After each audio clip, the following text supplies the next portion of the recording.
Movie की start में हमें 1944 का टाइम दिखाया जाता है।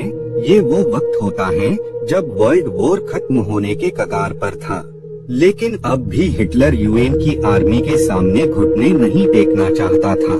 वहीं पर हम एक शख्स को देखते हैं जिसका नाम ग्रिगोरी होता है।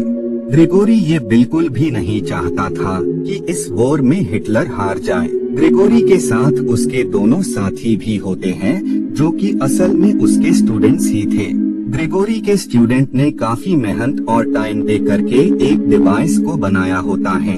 इस डिवाइस के जरिए ये दूसरी दुनिया का पोर्टल खोल सकते थे और उनके दूसरी दुनिया के पोर्टल के खोलने का मकसद ये था कि दूसरी दुनिया से जितने भी पावरफुल लोग आएंगे वो सब हिटलर का साथ देंगे, जिससे हिटलर इस वॉर को बड़ी ही आसानी से जीत जाएगा। अब अपने इसी प्लान के साथ ग्रिगोरी उस डिवाइस के जरिए दूसरी दुनिया का पोर्टल ओपन करने वाला होता है, लेकिन ठीक वक्त पर वहां यूएन की आर्मी आ जाती है जो कि उन पर अटैक कर देती है। तभी प्रोफेसर एक बॉम्ब को वहां ब्लास्ट कर देते हैं, जिस वजह से वो पोर्टल बंद होने लगता है। लेकिन इसके साथ ही ग्रिगोरी भी उस पोर्टल के अंदर चला जाता है और ये देखकर उसके साथी वहां से भाग जाते हैं। प्रोफेसर उन सब लोगों से बताते हैं कि दूसरी दुनिया का दरवाजा काफी टाइम तक खुला हुआ था, जरूर अब तक वहां से कोई शख्स हमारी दुनिया में जरूर आ गया होगा। तभी उन्हें वहां पर एक अजीब सा बच्चा नजर आता है जो कि रेड कलर का होता है। वो बच्चा उसी पोर्टल से होकर इस दुनिया में आया होता है। प्रोफेसर उस बच्चे को चॉकलेट देते हैं, जिस वजह से वो बच्चा प्रोफेसर की गोद में आ जाता है। प्रोफेसर उस बच्चे का नाम हेल बॉय रखते हैं। इसके बाद 60 साल बीत गए होते हैं। प्रोफेसर की हेल्थ भी काफी ज्यादा खराब होती है। डॉक्टर उन्हें बताते हैं कि आप ज्यादा से ज्यादा कुछ महीने और जी पाएंगे, यानी आपके पास बहुत ही कम टाइम बचा हुआ है। लेकिन इसके बावजूद भी प्रोफेसर वहां से निकल जाते हैं। इधर हम ग्रिगोरी के साथियों को देखते हैं, जिनके साथ एक शख्स भी होता है। ग्रिगोरी के वो दोनों स्टूडेंट्स उस शख्स को मार देते हैं, जिस वजह से उसका ब्लड बहता हुआ आगे जाकर मिलता है और उसके अंदर से निकलता है ग्रिगोरी।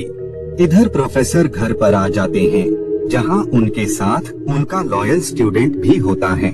प्रोफेसर सबसे पहले उसे ओरेकल को दिखाते हैं। वो उसे बताते हैं कि इस जीव में दूसरों का दिमाग पढ़ने की पावर है और साथ ही ये एक साथ 4 बुक्स को पढ़ सकता है। इसके लिए ये सभी चीजें आम बात हैं। बाद में प्रोफेसर उस एजेंट को उस शख्स के साथ आगे जाने का कहता है, जिसके बाद वो एक ऐसे रूम में आ जाते हैं जहां पर हेल बॉय मौजूद होता है। लेकिन इतना वक्त गुजरने के बावजूद भी हेल बॉय काफी स्ट्रॉन्ग था। हेल बॉय उस एजेंट को देखकर कहता है कि ये शख्स कौन है और इसे तुम मेरे पास क्यों लाए हो, जिस पर वो हेल बॉय को बताता है कि ये अब से तुम्हारा पार्टनर है। ये सुनकर हेल बॉय उससे कहता है कि मुझे कोई पार्टनर की जरूरत नहीं है। तभी एजेंट हेल बॉय के सामने उन चॉकलेट को दिखाता है जो कि उसे प्रोफेसर ने दी होती है, जिस पर हेल बॉय कहता है कि क्या डैड वापस आ चुके हैं, जिस पर वो शख्स कहता है कि बिल्कुल। तभी उसी पल अलार्म बजने लगता है जो कि डेंजर का सिग्नल होता है, जिसके बाद ये सब दूसरी प्लेस पर आ जाते हैं। ओरेकल हेल बॉय को बताता है कि वो क्रीचर अभी भी वहीं पर हैं, जिसके बाद हेल बॉय म्यूजियम के अंदर जाता है और वो उस मॉन्स्टर पर काफी अटैक करता है, जिस वजह से उस मॉन्स्टर की डेथ हो जाती है। तभी वहां पर ओरेकल आ जाता है और वो उसे बताता है कि इन मॉन्स्टर के अंदर ऐसी एबिलिटी होती है जिस वजह से ये मरकर दोबारा से जिंदा हो जाते हैं। और उसी पल ही वो क्रीचर हेल बॉय पर दोबारा से अटैक कर देता है, जिस वजह से उन लोगों के दरमियान फाइट स्टार्ट हो जाती है और फाइनली हेल बॉय उसे मार ही डालता है। ओरेकल अपनी पावर्स से ये पता लगा लेता है कि इन मॉन्स्टर को यहाँ पर लाने वाला कोई और नहीं बल्कि ग्रिगोरी है। और जब ये बात वो प्रोफेसर को बताता है तो प्रोफेसर भी इस बात से काफी अपसेट हो जाते हैं।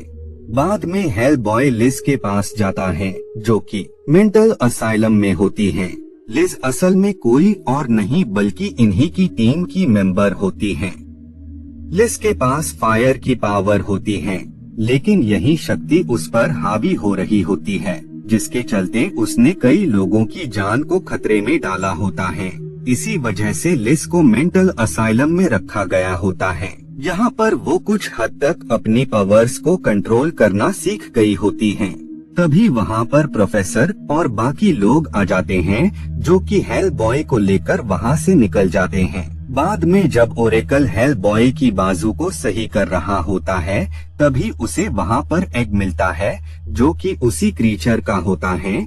उस क्रीचर ने फाइट के दरमियान ही एग को हेल बॉय की बॉडी के अंदर रख दिया होता है। उस एग को देखकर प्रोफेसर हेल बॉय को बताते हैं कि तुम बाकी लोगों के साथ जाकर उन क्रीचर्स को खत्म कर देना। नेक्स्ट डे हेल बॉय अपने टीम मेंबर्स के साथ उस प्लेस पर आ जाता है। ओरेकल उन क्रीचर की सर्च में वाटर में चला जाता है, लेकिन तभी वहाँ वो क्रीचर आ जाता है, जो कि ओरेकल पर अटैक कर देता है। लेकिन वो किसी तरह उन मॉन्स्टर से खुद को सेव कर वहाँ से बाहर आ जाता है। इधर हेल बॉय उन मॉन्स्टर्स पर अटैक कर देता है, जिस वजह से उन लोगों में फाइट स्टार्ट हो जाती है और वो जल्द ही उन दोनों क्रीचर को बुरी तरह मार डालता है। इधर एजेंट के पास ग्रेगोरी का आदमी आता है, जो कि उस एजेंट पर अटैक कर उसे इंजर्ड कर देता है। और जब हेल बॉय वहाँ पर आता है, तो वो उसे ऐसा दिखाता है कि वो मर चुका है, यानी अब उसमें जान ही नहीं है। इधर प्रोफेसर वापस से लिज को टीम में शामिल कर लेते हैं। बाद में हेल बॉय उस शख्स को लेकर प्रोफेसर के पास आ जाता है। प्रोफेसर उस डेड बॉडी को चेक करता है, तो उसे पता लगता है कि इसके अंदर एक की है और साथ ही इसकी बॉडी में खून का एक कतरा भी नहीं है, जो कि काफी अजीब बात होती है। खैर बाद में प्रोफेसर नीचे आ जाते हैं, लेकिन उनके साथ ही वहाँ ग्रेगोरी का आदमी आ जाता है। प्रोफेसर उसे देखकर कहते हैं कि अगर तुम यहाँ पर आ गए हो तो ग्रेगोरी भी यहीं कहीं होगा। और उसी पल हम ग्रेगोरी को देखते हैं।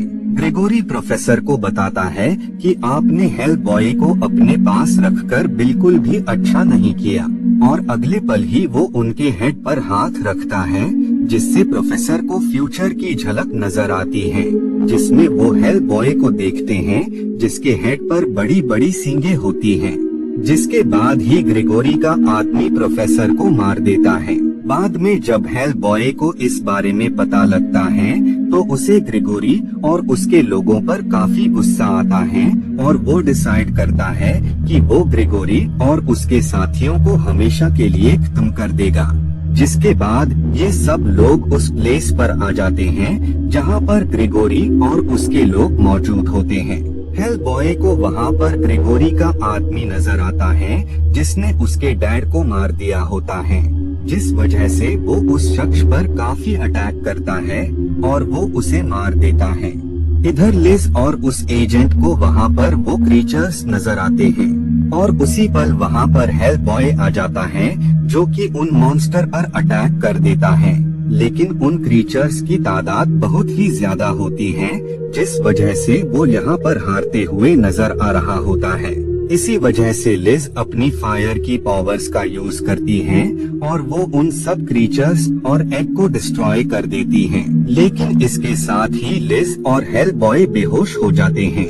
बाद में जब हेल बॉय की आंख खुलती है, तो वो खुद को बंधा पाता है और उसे सामने ग्रेगोरी और उसके साथी नजर आते हैं और साथ ही उसे वहाँ पर लिज और वो एजेंट नजर आते हैं। ग्रेगोरी उसे एक स्टोन दिखाता है। वो उसे बताता है कि इस स्टोन की हेल्प से वो दूसरी दुनिया का दरवाजा खोलने वाला है, क्योंकि आज ग्रहण है और इस काम में उसे उसकी जरूरत है।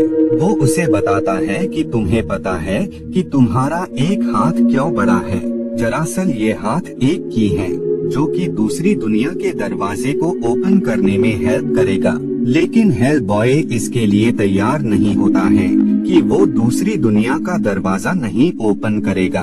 जिस वजह से ग्रेगोरी लिस की सोल को निगल जाता है और वो उससे कहता है कि अगर तुम अपनी टीम की पार्टनर को अलाइव देखना चाहते हो तो तुम्हें अब तो डोर ओपन करना ही होगा और इसके लिए तुम्हें पहले अपना असली नाम लेना होगा। जिसके बाद हेल बॉय अपना असली नाम बोलता है, जिसके अगले पल ही हेल बॉय के हेड पर सींगे आ जाती हैं और अब वो और भी ज्यादा पावरफुल लग रहा होता है।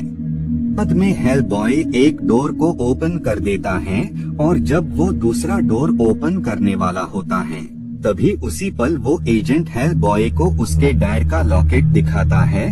उस लॉकेट को देखकर उसे अपने डैड की बातें याद आने लगती हैं, जिस वजह से वो अपने सींगे तोड़ देता है और वो उन्हीं सींगों की हेल्प से ग्रेगोरी को मार देता है। लेकिन ग्रेगोरी के मरते ही उसकी बॉडी से एक बिग जायंट पावरफुल मॉन्स्टर निकलता है जो कि हेल बॉय को पकड़ लेता है। इसीलिए हेल बॉय एक बॉम्ब के साथ उसके पेट के अंदर जाता है और वहाँ वो ब्लास्ट कर देता है, जिस वजह से उस जीव की मौत हो जाती है और बाद में लिस की सोल को उसकी बॉडी में वापस ले आता है और इसी के साथ ये मूवी यहीं पर एंड हो जाती है।